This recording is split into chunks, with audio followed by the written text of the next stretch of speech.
Hello, welcome to PODnas. This is a sports show with some Southern and Cajun flair. I'm Daniel Hawks. That's Jarrett Roser. Today, we are going to do the first ever PODnas mock draft. We're going to do the top 10 picks of the NFL draft.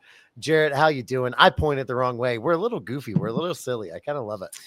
I wasn't watching you anyway, man. I'm too busy, updating my LinkedIn Inside the NBA contributor 2 times in 4 days. Wanted to come into this thing like Diane from Blackish, just unbothered and have my big shades on. So I don't know what the heck you're doing over there other than preparing to get whooped in a mock draft. But for those of us who don't know, everybody knows. Everyone knows. Yeah, you put it on every single piece of every single piece of I think social media you had, but you just made it on NBA, Inside the NBA again. Way to go. 2 out of 4 days. And you got followed by Van Lathan of the Ringer Podcast Network. So yeah, weirdly big week in things that really make me no benefit other than feeling cool because I've been followed by someone who works for a podcast, content creation group that I love and been on now my favorite show on television twice. But that and 50 cents won't buy me a Coke in 2025, so to speak. Hey, there we go. It's great because I have how I feel about it as if this notepad, but it says, but first antidepressants. And that's how I feel about this whole situation. So, but let's get into it. I'm super excited about this episode. What we are going to do, we're going to go through the first 10 picks of tomorrow, or I guess today's. I think this is going to post up on Thursday morning. Today's NFL draft, the first round. We're going to go through basically all the way up until 10. We were say we were going to stop at 9, but that just felt awkward when the Saints pick. So we're going to go to 10, include the Chicago Bears. Makes a little bit of sense because I'm in Chicago right now. So how this is going to work, we are basically just going to go. Jared's going to do the odd numbers, so he'll have first pick. I'm going to do the even numbers, and we are going to pick what we think that team should do, not necessarily what they are going to do, what we're hearing, what the mock draft is actually going to be. This is all vibes, baby. We're gonna figure this out, what each team is doing, by what Jared and I kind of think about what they should do. So yours are not based on your deep connections in front offices around the league that I assume. No, they are, but that's my ace in the hole. I'm bringing that in without knowledge of people. See, I show up and I look like a real big idiot, but then people are like, hey, maybe that guy knows something. That's usually how it works, Word. Well, yeah. Man. I'm also wish casting a lot. So let's get this started. I think I'm going to put up some graphic here that just says like NFL mock draft, and we'll go like all across that way. So we'll have that. That'll be fun. That'll be a nice little thing. The most fun part of all this to me is if you realize, hey, I want to get this thing up, tight turnaround, don't feel like doing all that. And then you have that big buildup and then don't have it there. So yeah, you're probably seeing this big graphic right here that I definitely did. I love this for me. I wanted to get to work tonight, so let's do it. But it's going to run really simple. We're going to go through each pick. We'll maybe say the team, maybe what we think that their needs are, and then we'll just go right into who we're picking. It'll be short, it'll be sweet, it'll be fun. It'll be God's plan. Let's run this. Everything's fine. So, as Daniel mentioned, I'm kicking it off with the first pick, which is, of course, the Tennessee Titans. I think a lot of, particularly at the top end of this draft, what we would do is probably going to look fairly similar to what we think is actually going to happen. I think every indication for weeks now is that Cam Ward, the quarterback from Miami, is the number 1 overall pick. Obviously, every time that we've talked about the draft on the show, I've emphasized not reaching. We're talking mostly about the Saints. Don't reach for Shedeur Sanders at 9, et cetera, et cetera. And so the question really becomes, if you view Travis Hunter as the best player in the draft, which I do, how close is Cam Ward? How much of a reach is that?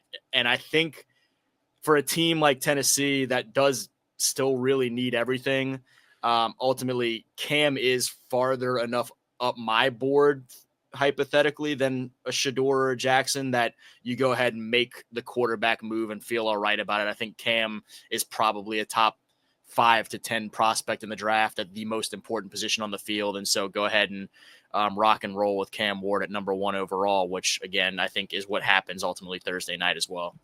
I mean, and everything that I've, read, listened to about it and would now say I kind of agree with from whatever light stuff that I've watched of any of these guys, is that Cam Ward last year in that epic quarterback draft would have been in probably the 4th quarterback, would have been ahead of Bo Nix, would have been behind Drake May. But that still puts you in the top 10 in the NFL draft of last year. And a lot of those same teams came in with quarterback needs.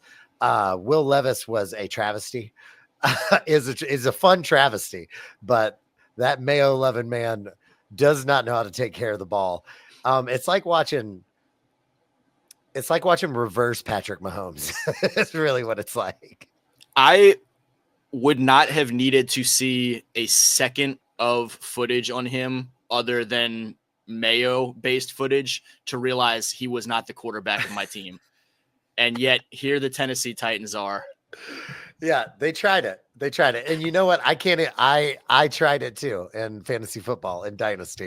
I threw him on the bench. I had to roll with him this year. And as a fantasy football owner of Will Levis who had to play him, it wasn't fun.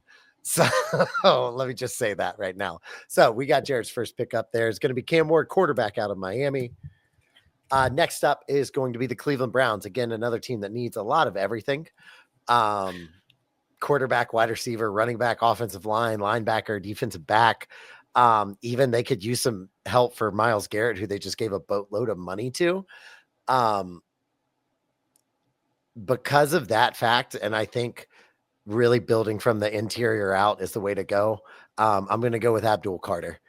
I think having a pair of monsters as your edge rushers in Myles Garrett and Abdul Carter, if Abdul Carter pans out the way that everyone thinks he's going to pan out, I think that's just something so unstoppable. And the Cleveland Brown defense has been pretty good the last few seasons. That has not been a huge issue, even though they did have some departures this year in the secondary.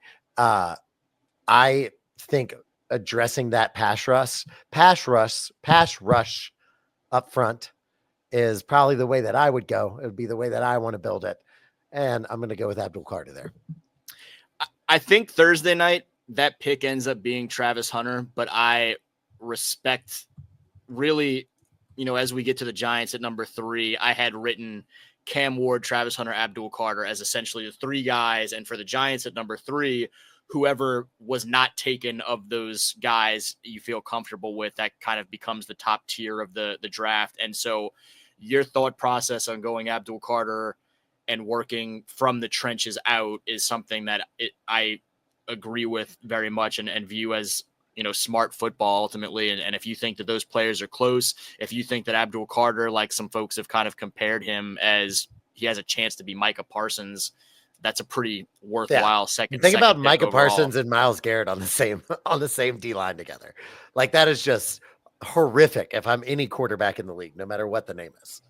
Yeah. And so all that said, I mean, easy, quick pick for me at number 3 for the New York Giants, who similarly to the first 2 teams we mentioned, they have a lot of needs all over the field. They did bring in some veteran quarterbacks this year to try and kind of shore some things up and bridge some gap there, have a little bit better efficiency of getting the ball to Malik Neighbors and company, who Malik obviously had a great rookie season nonetheless. But Travis Hunter there at 3, a guy that can play both ways and play both ways at a high level and becomes an immediate storyline of how exactly you're going to utilize him. I think ultimately it doesn't matter. You go get Travis Hunter, and however it pans out, you feel really good about it. Okay. I like that. So recap. We've got Cam Ward going to the Titans. We've got Abdul Carter going to the Browns. And at the Giants, we've got Travis Hunter. This one is a little bit tough for me. Because I know that the Patriots need an offensive lineman. I also really, really like the tight end out of Penn State, Tyler Warren. And Stephon Diggs coming off an ACL, Demario Douglas, and we haven't seen anything out of Kayshon Boutte at this level yet at all. And aging out Hunter Henry. I think I want to give Drake May some weapons. Or do I want to protect him? And I've been pining over this for the better part of, a day since I've really been thinking about it. Yeah. So have the Patriots, except for like 4 months. Yeah, so we're there. We're on the same thing. Same. I am gonna go with Will Campbell though, out of LSU here. And I know that's kind of maybe where we're looking. Maybe they look at Armand Mimbu as well from Missouri. But yeah, I think someone like if I in an asterisk, Tyler Warren or Tetaroa McMillan out of Arizona. And I mean, get Drake May some talent to throw to. Because I think that it's just like when Joe Burrow, Jamar Chase that year was like, do they draft Jamar Chase or do they get offensive linemen? What are they going to do? And then they drafted Jamar Chase, and it's like the best pairing that has ever happened. And obviously they played together in college. The connection was there a little bit more. But come on, that would be so much fun. Regardless, I'm not doing it. So yeah, we're going Will Campbell. I think Will ends up being the pick there at 4, and that's kind of the 4th pick. Once it feels like evident that there was not going to be a big trade up to one of these top picks to go get Shedeur. Once it seemed like these were going to be the teams in those spots making their selections. And for the Patriots, I think as much as it appeared to